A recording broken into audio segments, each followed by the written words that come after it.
Hello everyone, आप सभी का स्वागत है टारगेट गुरुकुल के ऑनलाइन प्लेटफॉर्म पे। आप सभी अपनी तैयारी को और अच्छे से कर रहे होंगे, सारे आप लोग वीडियो बराबर देखते चल रहे होंगे। ठीक है, आज की क्लास हम क्या करेंगे, जो बायोलॉजिकल क्लासिफिकेशन हम लोग जो बैच में पढ़े थे ना, उसी का इंपॉर्टेंट क्वेश्चन को आज हम लोग प्रैक्टिस करने की कोशिश करेंगे। ठीक है, और देखेंगे कि आप लोग, आई होप कि ये सारे कॉन्सेप्ट आपको क्लियर होंगे। ठीक है, और देखेंगे अगर इसमें से कौन सा ऐसा कॉन्सेप्ट है जो कि आपको पता है और कौन सा ऐसा नहीं है जो कि नहीं पता है। ठीक है, तो आप क्या करेंगे, अपने साथ एक पेन पेपर लेकर बैठेंगे, जिससे पूरी जितने भी क्वेश्चन आएंगे ना, ये सारे क्वेश्चन को अपने कॉपी में मार्क करते चलेंगे। हाँ, और लास्ट में ये भी एनालिसिस करेंगे कि मेरे 30 में से या फिर 25 में से कितने क्वेश्चन करेक्ट हो चुके हैं। ठीक है, तो इससे एक एनालिसिस बनता चलेगा कि मुझको और कितनी तैयारी करने की जरूरत है ना। तो आई होप मेरी बातों को आप अच्छे समझ गए होंगे। ठीक है, तो चलिए हम लोग बायोलॉजिकल क्लासिफिकेशन जो हम लोग टॉपिक पढ़ लिए थे, आई होप वो आप लोग अच्छे से पढ़ लिए होंगे और उसके नोट्स को प्रिपेयर कर लिए होंगे, उसको रिवाइज भी कर लिए होंगे। ठीक है, उसी के टॉपिक के बेसिक क्वेश्चन जो कि एग्जाम में बार बार पूछे जाते हैं। ठीक है, जो एग्जाम में अगर सपोज करिए बायोलॉजिकल क्लासिफिकेशन आप लोग पढ़ लिए हैं, ठीक है, उसमें से जो बेसिक क्वेश्चन होते हैं वो किस टाइप के क्वेश्चन पूछे जा सकते हैं, वो आपके सामने यहाँ पे देखने को मिलेगा। ठीक है, चलिए बिना टाइम वेस्ट किए हम लोग मोस्ट एक्सेप्टेड क्वेश्चन को सॉल्व करते हैं। ठीक है, चलिए पहला क्वेश्चन है अपने पास, all eukaryotic unicellular organism are belong to. सभी यूकैरियोटिक एक कोशिकीय जीव निम्न में से किससे संबंधित होते हैं। अच्छा, आप लोग को याद आ रहा होगा कि हम लोग यूकैरियोट में क्या अंतर होता है और प्रोकैरियोट में क्या अंतर होता है। यूकैरियोट की बात करें कि इसमें क्या होता है, वेल डेवलप्ड न्यूक्लियस होते हैं, है ना, वेल डेवलप्ड न्यूक्लियस होते हैं, उसको हम लोग यूकैरियोट करते हैं। प्रोकैरियोट किसको कहते हैं, जिसमें वेल डेवलप्ड न्यूक्लियस का फॉर्मेशन नहीं होता है। अच्छा, यूनिसेलुलर क्या होता है, जिसके बॉडी में एक सेल होते हैं उसको यूनिसेलुलर होते हैं कहते हैं, और मल्टीसेलुलर किसको कहते हैं, जिसमें एक से अधिक सेल होते हैं उसको मल्टीसेलुलर। ये बेसिक चीजें हम लोग इंट्रो क्लास में भी हम लोग डिस्कस किए थे बैच में। ठीक है, चलिए तो क्वेश्चन क्या है, all eukaryotic unicellular organism are belong to. क्या वो मोनेरा से बिलोंग करते हैं, क्या वो प्रोटिस्टा से बिलोंग करते हैं, क्या वो फंजाई से बिलोंग करते हैं, या फिर बैक्टीरिया से बिलोंग करते हैं। तो हमसे किसकी बात कर रहा है, यूकैरियोट यूनिसेलुलर की बात कर रहा है। तो ये से एनिमल ऐसे ऑर्गेनिज्म बिलोंग करते हैं प्रोटिस्टा से, यानी कि ऑप्शन नंबर जो बी होगा इसका अपना करेक्ट हो जाएगा। ठीक है, तो पहला का ऑप्शन नंबर जो बी हो जाएगा अपना करेक्ट हो जाएगा। क्यों, क्योंकि ये किससे बिलोंग कर रहे हैं, प्रोटिस्टा से बिलोंग। यहाँ पे अगर प्रोकैरियोट लिखा रहता तो वो मोनेरा बैक्टीरिया में चला जाता। चलिए क्वेश्चन नंबर 2 पे आते हैं। ठीक है, क्वेश्चन नंबर 2 अपने पास, the 5 kingdom classification was proposed by. अब जो हम 1 kingdom system classification, 2 kingdom classification, 3 kingdom classification जो पढ़ते थे, ठीक है, उसमें से दे रहा है 5 किंगडम ऑफ क्लासिफिकेशन किसके थ्रू डिस्कवर किया गया था। ठीक है, तो वो डिस्कवर किया गया था आर.एच. विटेकर के थ्रू। अगर कार्ल लिनियस की बात करते हैं तो 2 किंगडम सिस्टम दिए थे। ठीक है, कॉपलैंड की बात करते हैं तो 3 सिस्टम दिए थे। ठीक है, हैकल की बात करते हैं तो 4 सिस्टम दिए थे। ये सारा चीज आप लोग देखे थे। ठीक है, चलिए यहाँ पे हम लोग एक बार लिख लेते हैं। ठीक है, 2 किंगडम पूछा जाए, 2 किंगडम की बात की जाए तो ये था किसके थ्रू था, लीनियस के थ्रू। ठीक है, अभी इसके आगे भी बात करेंगे कि एरिस्टोटल का भी नाम आता है। ठीक है, तो अब कैसे आता है अभी हम लोग देखेंगे और ये चीज आप लोग देखेंगे। ठीक है, फिर आता है 3 किंगडम। 3 किंगडम की बात करें तो ये आते हैं ई हैकल। कौन आता है, ई हैकल। अगर बात करते हैं 4 किंगडम की, किसकी बात करें, 4 किंगडम की, तो ये आते हैं कॉपलैंड। ठीक है, कॉपलैंड। अगर बात करें 5 किंगडम की, ठीक है, 5 किंगडम की, तो ये आते हैं अपने विटेकर। कौन आते हैं, विटेकर। देखिए ऑप्शन कहाँ दिया, ऑप्शन नंबर 1 ए ही हमारा क्या हो जाएगा, करेक्ट हो जाएगा। क्यों हो जाएगा, क्योंकि ये 5 किंगडम क्लासिफिकेशन की बात कर रहा है ना। जब 5 किंगडम की बात करें तो कौन है, आर.एच. विटेकर। अगर 2 किंगडम की बात करें कैलोनस लिनियस, 3 किंगडम की बात करें ई हैकल, 4 किंगडम की बात करें कॉपलैंड। ठीक है, अच्छा आपसे कभी ईयर पूछ ले तो ये इनका ईयर था 1969 में।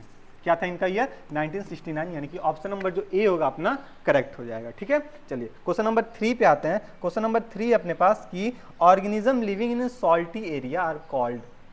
अब जो ऑर्गेनिज्म सॉल्टी एरिया में पाए जाते हैं उनको हम क्या, किस नाम से जानते हैं, वो कैसे होते हैं, क्या वो मिथेनोजन होते हैं, क्या वो हेलोफिल्स होते हैं, क्या वो हेलोफाइट्स होते हैं, या फिर थर्मो एसिडोफिल्स होते हैं। अच्छा, थर्मो एसिडोफिल्स का मतलब होता है, ऐसा होता है जैसा ऑर्गेनिज्म जो कि एसिडिक रीजन में पाया जाए। एसिडिक कंडीशन में पाया जाए, ठीक है, उसको वो क्या बोलते हैं, एसिडिक, थर्मो एसिडिक फिल कहते हैं, ठीक है। ऐसे ऑर्गेनिज्म जो कि मार्सी एरिया में पाए जाए, दलदली वाले एरिया में, ठीक है, उसको क्या बोल देंगे, मिथेनोजन कहते हैं।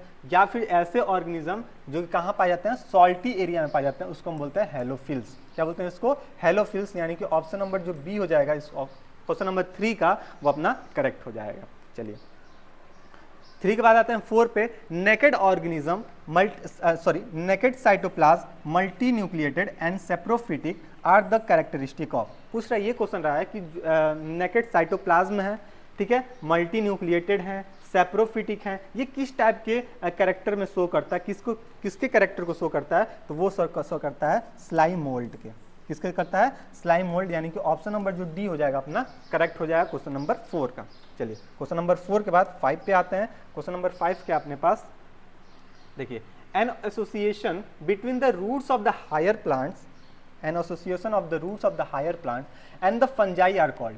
अब क्या बोल रहा है यहाँ पे, सिम्बायोटिक एसोसिएशन यानी कि रिलेशनशिप की बात कर रहा है, किसके किसके बीच में, रूट ऑफ हायर प्लांट और साथ ही साथ फंजाई के बीच में, तो इसको हम कहते हैं माइकोराइजा। क्या बोलते हैं इसको, माइकोराइजा। अगर आपसे पूछा जाए लाइकेन क्या होता है, तो ये सिम्बायोटिक रिलेशनशिप होता है, सिम्बायोटिक रिलेशनशिप बिटवीन, इसको थोड़ा सा बड़ा करते हैं, रिलेशनशिप बिटवीन किसके किसके बीच में, एल्गी और फंजाई के बीच में, ठीक है। अगर ऐसा कंडीशन अगर देखने को मिल गया तो उसको बोलते हैं हम लोग लाइकेन। क्या बोलते हैं इसको, लाइकेन, ठीक है।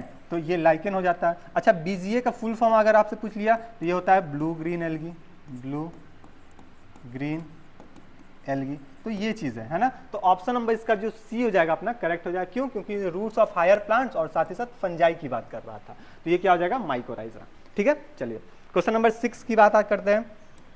ए डाइकैरियन इज फॉर्म्ड व्हेन। अब जो डाइकैरियन है वो कब बनता है, ठीक है, डाइकैरियन कब बनता है, जब मियोसिस अरेस्टेड, या फिर the two haploid cell do not fuse immediately, या फिर साइटोप्लाज्म डू नॉट फ्यूज, या फिर नन ऑफ द अबव। अगर डाइकैरियन की बात करेंगे ये कब बनता है, तो ये जब बनता है जब two haploid cell do not fuse immediately. जब दो हैप्लॉइड सेल तुरंत आपस में फ्यूज नहीं करते हैं, मतलब फ्यूज ना करें इमीडिएटली, तो उसको हम बोलते हैं डाइकैरियन, ठीक है। तो ऑप्शन नंबर जो बी हो जाएगा अपना इसमें का करेक्ट हो जाएगा। चलिए क्वेश्चन नंबर 7 पे आते हैं। Contagium vivum fluidum was proposed by. अब इसमें से कौन साइंटिस्ट हैं जो कि कॉन्टागुअम वाइवम फ्लूइडम को डिस्कवरी किए थे। अच्छा, यहाँ पे कुछ हम टर्म लिखते हैं, जैसे लिख दिया जाए, आपसे पूछ लिया टर्म वायरस कौन दिया था, है ना। फिर पूछ लिया टीएमबी वायरस को कौन डिस्कवर किया था, टीएमबी वायरस को डिस्कवर कौन किया था, ठीक है। फिर आपसे पूछ लिया जाए क्रिस्टलाइजेशन ऑफ वायरस को कौन किया था, लाइजेशन ऑफ वायरस कौन दिया था। या फिर पूछ ले कॉन्टागुअम वाइवम फ्लूइडम कौन दिया था। तो टर्म वायरस कौन थे, लीनियस थे, sorry Linnaeus, Louis Pasteur.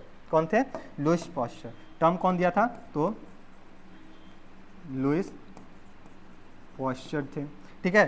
TMB virus disease कौन दिया था, तो वो थे अपने डीजे आयोनोस्की, ठीक है, डीजे आयोनोस्की थे। अगर बात कर लें क्रिस्टलाइजेशन ऑफ वायरस की बात करें कौन होता है, तो स्टैनले होता है। तो यहाँ पे ऑप्शन क्या बचा, कॉन्टागुअम वाइवम फ्लूइडम की बात कर रहे थे, तो ये थे बेंजिंक्विक, ठीक है। तो ऑप्शन नंबर जो बी हो जाएगा अपना करेक्ट हो जाएगा, ठीक है। 7 का ऑप्शन नंबर जो बी हो जाएगा अपना करेक्ट हो जाएगा।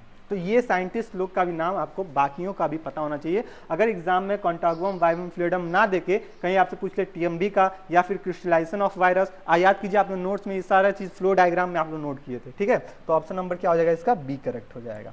चलिए क्वेश्चन नंबर 7 के बाद क्वेश्चन नंबर 8 पे आते हैं। Which of the following person attempt the scientific, ये क्या है, पर्सन है, इसको कर लीजिए, person attempt A scientific basis of classification. Scientific question में थोड़ा सा दिक्कत है, साइंटिफिक बेसिस ऑफ, यहाँ बेसिस कर लीजिए, ठीक है, साइंटिफिक बेसिस ऑफ क्लासिफिकेशन। तो क्या वो लुइस पास्चर थे, इसमें से ये पूछ रहा है जो साइंटिफिक, जब हम क्लासिफिकेशन पढ़ रहे थे ना तो वहाँ पे बात किया था हम अर्लीस्ट क्लासिफिकेशन, फिर आते हैं साइंटिफिक क्लासिफिकेशन। जो साइंटिफिक क्लासिफिकेशन कौन दिया था, ठीक है, तो वो थे अपने एरिस्टोटल, ठीक है, अपने कौन थे, एरिस्टोटल। अगर पूछते टू किंगडम क्लासिफिकेशन कौन दिया था, तब वहाँ पे आएंगे लिनियस। अगर पूछा जाए साइंटिफिक क्लासिफिकेशन कौन किया था, तो वो थे अपने एरिस्टोटल, यानी कि ऑप्शन नंबर जो सी हो जाएगा इनका करेक्ट हो जाएगा क्वेश्चन नंबर 8 का। चलिए आगे चलते हैं। ये सारा चीज हम लोग नोट्स में लिखे हुए थे, उसी में से क्वेश्चन है। अब दिया है एरिस्टोटल क्लासिफाई प्लांट्स इनटू। अब जो एरिस्टोटल थे वो प्लांट्स को कैसे क्लासिफाई किए थे, तो आपको याद आ रहा होगा हम लोग फ्लो डायग्राम बनाए थे। प्लांट की जब बात करते हैं तो on the basis of habitat, plant को ऑन द बेसिस ऑफ उसकी किसके बेसिस पे, हैबिटेट के बेसिस पे, कि वो प्लांट कैसा है, या फिर बोल दें मॉर्फोलॉजी के बेसिस पे, है ना, मॉर्फोलॉजी के बेसिस पे, मतलब बाहरी हिस्सा उसका कैसा है। यहाँ पे हैबिटेट हटा के मॉर्फोलॉजी ही कर लीजिए, ठीक है, मॉर्फोलॉजी। अब वो मॉर्फोलॉजी कैसा हो सकता है, या वो प्लांट हर्ब्स हो सकते हैं, है ना, हर्ब्स हो सकते हैं, या फिर श्रब्स हो सकते हैं, या फिर वो ट्री हो सकते हैं, ठीक है। ये तो था प्लांट में। अगर एनिमल की बात करते हैं, एनिमल, तो एनिमल को किसके बेसिस पे किए थे, उनके बॉडी में रेड ब्लड के बेसिस पे किए थे।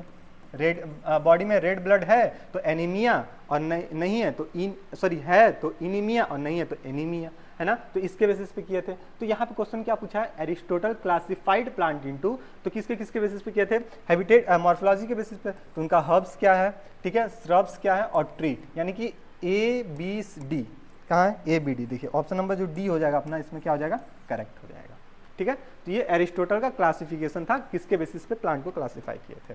चलिए 9 के बाद आते हैं 10 पे। 10 दिया है Aristotle divide animal into how many groups. अब जो एनिमल थे उनको कितने ग्रुप्स में डिवाइड किए थे, तो ये कितने ग्रुप में किए थे, 2 ग्रुप में डिवाइड किए थे, on the basis of red blood, ठीक है। कौन कौन सा था, एनीमिया और दूसरा इनीमिया, ठीक है। चलिए ऑन द बेसिस ऑफ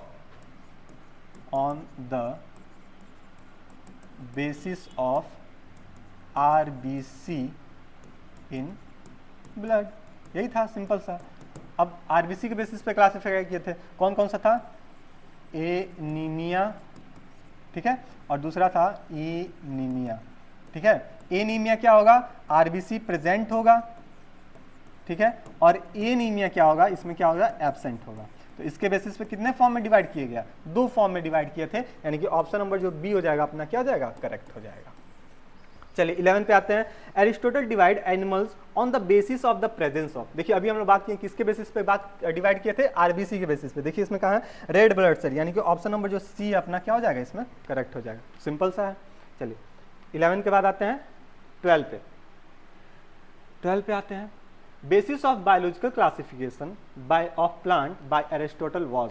अब जब बात कर रहा है कि जो एरिस्टोटल के थ्रू बायोलॉजिकल क्लासिफिकेशन किया गया था प्लांट में, तो किसके बेसिस पे किया गया था, अभी हम लोग पहले क्वेश्चन आया था अभी मॉर्फोलॉजी के बेसिस पे, कि वो कैसे हैं, हर्ब्स हैं, ठीक है, या फिर श्रब्स हैं, या फिर वो ट्री हैं। तो इसके बेसिस पे क्लासिफाई किया था, यानी कि मॉर्फोलॉजी के बेसिस पे, यानी कि एक ही ऑप्शन इसमें होता है मॉर्फोलॉजी कैरेक्टर, बिहेवियर पे नहीं, ईटिंग हैबिटेट पे नहीं, और हैबिटेटल पे नहीं।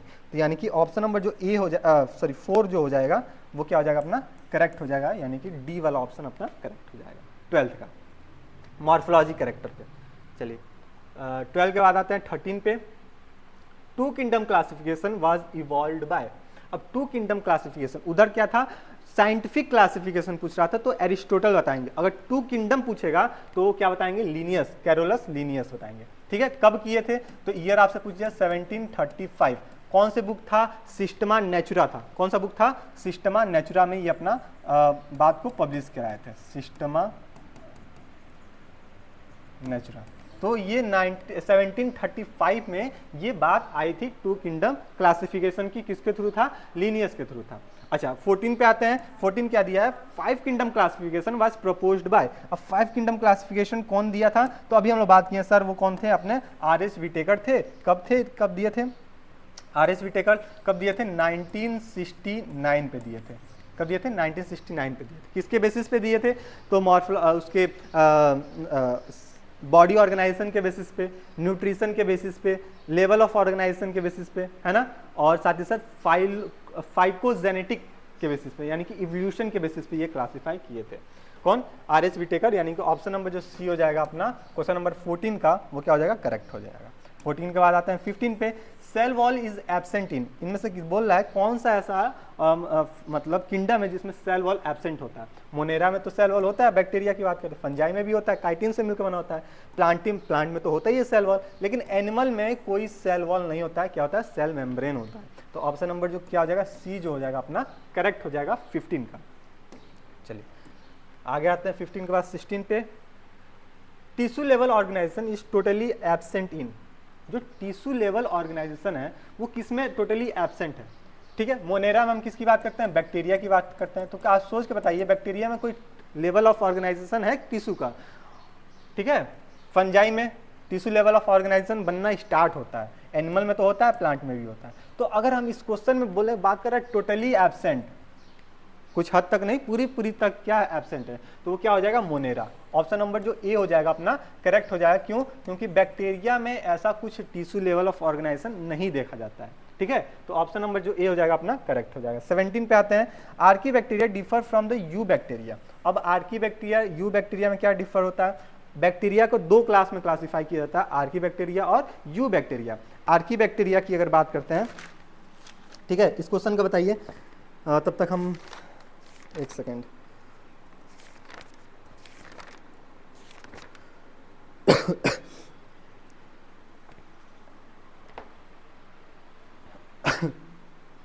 ठीक है, आर्की बैक्टीरिया और यू बैक्टीरिया, यानी कि बैक्टीरिया को दो क्लास में क्लासिफाई किया गया है। बैक्टीरिया को दो क्लास में क्लासिफाई किया गया, एक होता है आर्की बैक्टीरिया, आर्की बैक्टीरिया, और दूसरा होता है यू बैक्टीरिया। यू बैक्टीरिया को हम लोग ट्रू बैक्टीरिया भी कहते हैं, ट्रू बैक्टीरिया। ठीक है, इसके जो सेल, अच्छा इसकी बात करते हैं। आर्की बैक्टीरिया क्या होते हैं? इसको हम लोग फॉल्स बैक्टीरिया कहते हैं, फॉल्स बैक्टीरिया। क्यों कहते हैं फॉल्स बैक्टीरिया? इसके पीछे भी रीजन है। ठीक है, जो सेल वॉल की अगर बात करते हैं, जो आर्की बैक्टीरिया में जो सेल वॉल होता है ना, सेल वॉल, वो किससे मिलकर बनाता है? स्यूडो म्यूरिन से मिलकर बना होता है। इसलिए स्यूडो का मतलब कहीं भी आ गया, उसका मतलब क्या होता है? फॉल्स होता है। अगर ट्रू बैक्टीरिया की बात करें, यानी कि यू बैक्टीरिया की बात करें, इसके जो सेल वॉल होते हैं वो म्यूरिन से बनकर मिलकर बना होता है ना, म्यूरिन से। तो यहाँ पे क्या पूछा है? Archie bacteria differ from the you bacteria, यानी कि सेल मेम्ब्रेन के स्ट्रक्चर से यहाँ पे क्या हो रहा है? सेल वॉल के स्ट्रक्चर से डिफ्रेंशिएट है। जिसमें स्यूडो म्यूरिन है, इसमें म्यूरिन है। तो इसके बेसिस पे हम क्या करते हैं? आर्की बैक्टीरिया और यू बैक्टीरिया को डिफ्रेंशिएट कर सकते हैं, डिफर कर सकते हैं। मोड ऑफ न्यूट्रिशन सेम होता है, सेल साइज शेप भी सेम होता है, मोड ऑफ रिप्रोडक्शन भी सेम होता है। यानी कि हम बात करते हैं सेल वॉल के बेसिस पे क्या करते हैं? आर्की बैक्टीरिया और यू बैक्टीरिया को क्या करते हैं? अलग कर देते हैं। तो ऑप्शन नंबर क्या हो जाएगा? ए इसका क्या हो जाएगा? 17 का करेक्ट हो जाएगा। चलिए 18 पे आते हैं। ठीक है, आई होप ये सारे क्वेश्चन आपको आ रहे होंगे, है ना। और जो नहीं आ रहा होगा अपने कॉपी में इसको नोट भी करते चलेंगे कि इस क्वेश्चन का ये आंसर होगा। ठीक है, 18 दिया है, the motile bacteria are able to, यहां पे होगा मूव बाय, यानी कि जो भी बैक्टीरिया हैं, अगर बैक्टीरिया एक प्लेस से दूसरे प्लेस तक पहुंच रहे हैं तो किसके थ्रू ये मूव करते हैं? क्या उनके पास पैर आ जाता है? नहीं, पैर नहीं आ जाता है। उनके पास क्या आता है? फ्लैजिला आ जाता है। क्या होता है? उसके पास फ्लैजिला होता है। अगर हम बात करें सीलिया का, तो ये सीलिया किस में होता है? एक्वेटिक एनिमल जितने होते हैं ना, एक्वेटिक एनिमल, अगर बात करें पैरामीशियम की, अगर बात करें हम यूग्लिना की, तो इसमें क्या होता है? ये सीलिया प्रेजेंट होता है। ठीक है, तो अगर हम क्वेश्चन क्या पूछा है? बैक्टीरिया, तो बैक्टीरिया में क्या लगे रहते हैं? फ्लैजिला लगे रहते हैं। किसी में एक फ्लैजिला होता है। ठीक है, सपोज करिए कोई बैक्टीरिया, इसमें एक इंड पे फ्लैजिला होता है, कोई ऐसे बैक्टीरिया होते हैं जिसके दोनों इंड पे फ्लैजिला होते हैं। इसका नाम भी होता है, आप लोग बताएंगे इसका नाम क्या क्या हम बताए थे। ठीक है, कुछ ऐसे बैक्टीरिया होते हैं जहाँ से दो फ्लैजिला निकले रहते हैं, है इससे। कुछ ऐसे बैक्टीरिया होते हैं जिसमें बंच फॉर्म में बैक्टीरिया फ्लैजिला निकले रहते हैं। तो कुछ 4 टाइप के फ्लैजिला के बेसिस पे बैक्टीरिया होते हैं, है ना। अच्छा, यहाँ पे पिलाई लिखा हुआ है। पिलाई का मतलब ये होता है, ये बैक्टीरिया में कॉन्जुगेशन करने का काम करता है।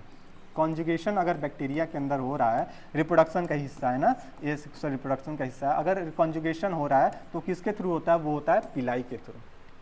ठीक है, सिलिया, पैरामीशियम और यूग्लिना में होता है, पता ही है आपको। चलिए 19 पे आते हैं, क्वेश्चन नंबर 19, यानी कि 18 का ऑप्शन नंबर बी हो जाएगा करेक्ट। 19 पे आते हैं, वायरस हैव। अब वायरस के पास क्या होता है? अच्छा, वायरस कैसा होता है? कैसा? नॉन न्यूक्लिएटेड होता है। कैसा होता है? नॉन सेलुलर होता है ना।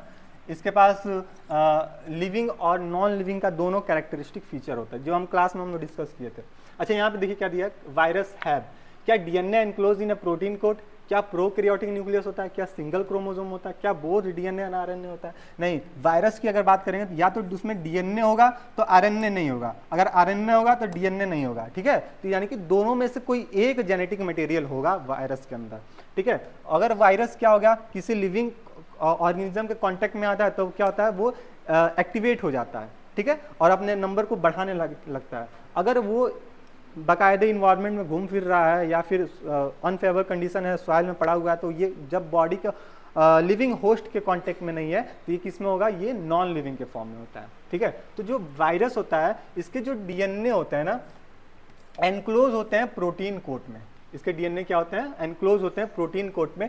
और इसी के बेसिस पे हम लोग बात किए थे वायरॉइड्स और प्रियोन में डिफ्रेंशिएट भी किए थे कि किस में प्रोटीन कोट होता है और किस में प्रोटीन कोट नहीं होता है। आई होप वो सारा चीज़ आपको पता होगा, आपके नोट्स में वो सारा चीज़ लिखा होगा, यानी कि ऑप्शन नंबर जो ए होगा इसका अपना करेक्ट हो जाएगा 19 का। 20 पे आते हैं, virus was first crystallize by. अभी हम लोग कर लिए हैं, वायरस को कौन क्रिस्टलाइज किया था, तो स्टैनले के थ्रू ये काम किया गया था। चलिए 21 पे आते हैं। 21 क्या दिया है, correct the sequence of events in viral replication. ये याद कीजिए, वायरल रेप्लिकेशन जब हम लोग पढ़ रहे थे तो वहाँ पे इसका सीक्वेंस हम लोग लिखे थे, ठीक है। तो ये सीक्वेंस क्या करेंगे, आप इसको बताएंगे, कॉपी में अपने नोट करेंगे कि इसका सीक्वेंस सबसे पहले कौन से आता है, ठीक है। क्या इक्लिप्स होते हैं, क्या मैचुरेशन सबसे पहले हो जाता है, क्या एब्जॉर्प्शन सबसे पहले होने लगता है, क्या एजम्बल होने लगता है, या फिर पेनिट्रेशन होता है, या फिर लाइसिस। ये क्वेश्चन नंबर 21 आपका होमवर्क है, ठीक है, इसको आप लोग करके बताएंगे। चलिए ऑप्शन भी आपके पास मिल जाएगा, ठीक है, जिससे आप उसको एनालिसिस कर सकते हैं।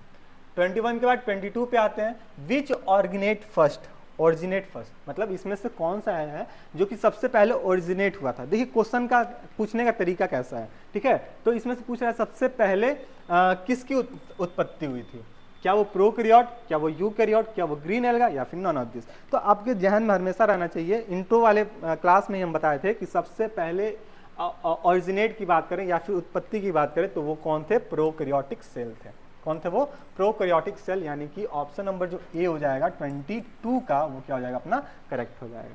चलिए 23 पे आते हैं, virus can be considered living has it.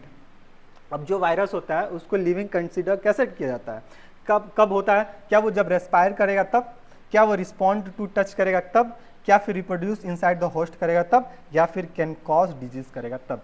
यानी कि virus can be consider living has, एक वायरस को जीवित माना जाता है कब, जब वो लिविंग ऑर्गेनिज्म के अंदर, लिविंग होस्ट के अंदर जाके क्या करे, अपने नंबर को मल्टीप्लाई करने लगे, ठीक है, अपने पॉपुलेशन को बढ़ाने लगे, तब ये क्या बताया जाएगा कि ये जो वायरस था किस फॉर्म में हो गया, लिविंग फॉर्म में हो गया। अदरवाइज वो किस फॉर्म में था, नॉन लिविंग फॉर्म में था।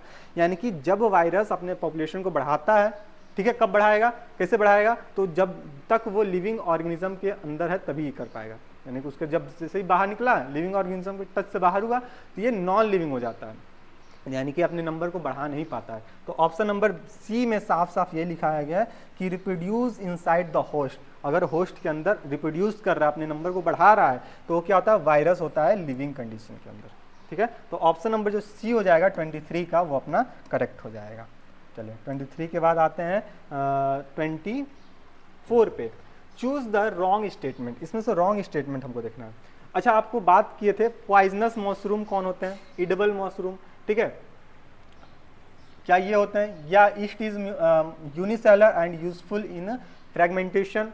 तो ईस्ट में क्या होता है, फ्रेगमेंटेशन होता है जो कि यूनिसेलर का होता है। Penicillium is multicellular and produce antibiotic, ये भी बात सही है। पेनिसिलियम कैसे होता है, मल्टीसेलुलर होते हैं, और पेनिसिलिन से क्या बना जाता है, पेनिसिलियम से क्या बना जाता है, पेनिसिलिन बनता है जो कि एंटीबायोटिक होता है। अच्छा, Neurospora is use to study the biochemical genetic, ये भी बात सही है। यानी कि ऑप्शन नंबर जो ए होगा, moles and truffles are the poisonous mushroom, नहीं, ये पॉइजनस मशरूम नहीं होते, एडिबल मशरूम के अंदर ही आते हैं। चलिए 24 के बाद 25 पे आते हैं, ठीक है, काइटिन इज ए। अब जो काइटिन होता है वो क्या होता है, क्या वो अमीनो एसिड होता है, क्या वो पॉलीसेकेराइड होता है, क्या वो प्रोटीन होता है, या फिर ऑलिगोसेकेराइड होता है। जो काइटिन होता है फंजाई का आउटर कवरिंग होता है ना, वो किससे मिलकर बना होता है, पॉलीसेकेराइड से मिलकर बना होता है। यानी कि ऑप्शन नंबर जो बी हो जाएगा क्वेश्चन नंबर 25 का, वो अपना क्या हो जाएगा, करेक्ट हो जाएगा। चलिए अब 26 पे आते हैं। देखिए 26 का क्वेश्चन, देखिए क्वेश्चन पूछने का, मैचिंग का क्वेश्चन पूछने का कैसा तरीका है, एक साथ 3-4 टॉपिक को क्लियर कर ले रहा है। कैसे, साइनोबैक्टीरिया किस नाम से जानते हैं, ब्लू ग्रीन एल्गी। यानी कि ऑप्शन नंबर जो डी होगा अपना करेक्ट हो जाएगा। चलिए यहाँ पे हम लिख देते हैं इसका डी। डायटम्स को हम किसको जानते हैं, डायटम्स फाइटोप्लैंक्टन या फिर किसको बताइए। और लाइकेन किसको बोलते हैं, तो लाइकेन हम बोलते हैं सिम्बायोटिक रिलेशनशिप बनता है एल्गी और फंजाई के बीच में। ठीक है,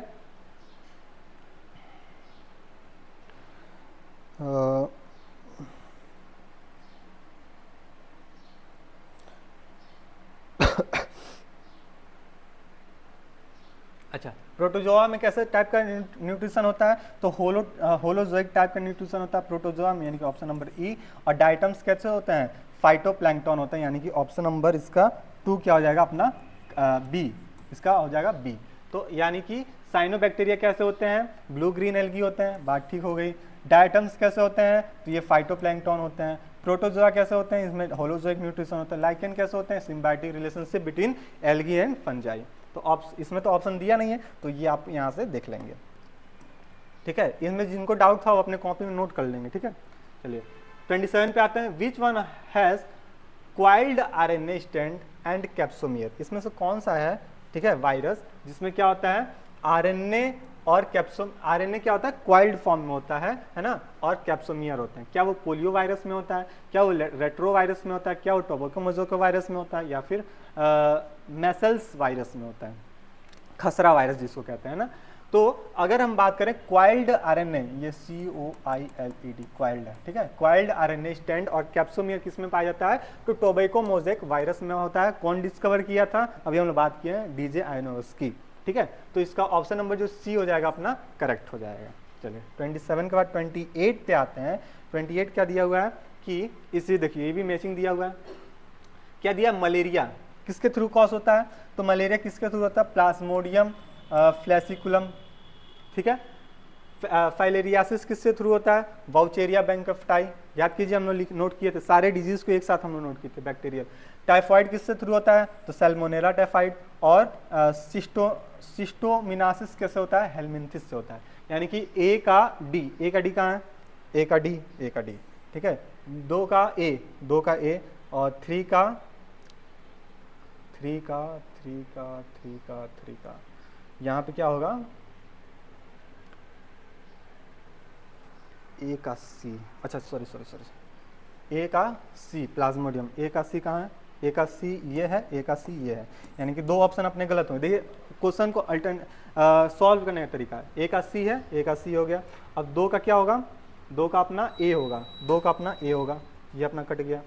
ठीक है, 3 का डी होगा, 3 का डी, और 4 का बी, 4 का। यानी कि ऑप्शन नंबर जो डी हो जाएगा अपना करेक्ट हो जाएगा क्वेश्चन नंबर 28 का। ठीक है, चलिए 29 पे आते हैं। 29 क्या दिया हुआ है, the groups of fungi that are called fungi imperfect is called.